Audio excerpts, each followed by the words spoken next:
মৃৎশিল্প, মাটি দিয়ে তৈরি শিল্পকর্ম, সুন্দর সুন্দর।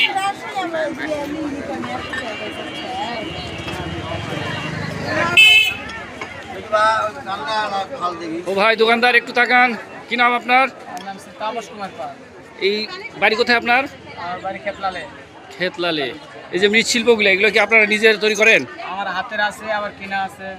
কত করে বেচতেছেন এই যে এগুলো, এই ব্যাংকগুলো? এই ব্যাংক 250 টাকা।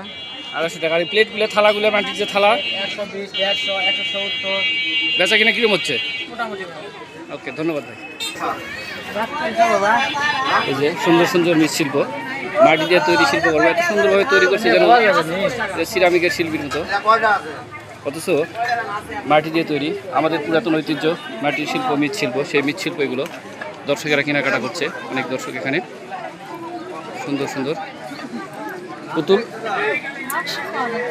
জিনিস দেখেন। হ্যাঁ, এই যে পুতুল, পুতুল একটা বক্স, পানির ট্যাঙ্কি, তাই না? এটা পানির ট্যাঙ্কি, সুন্দর একটা পানির ট্যাঙ্কি নিয়েছে, মাটির এখানে তৈরি পানির ট্যাঙ্কি। মনে হচ্ছে যেন কত নিখুঁতভাবে তৈরি, সিরামিকের তৈরি জিনিসপত্রের মতো।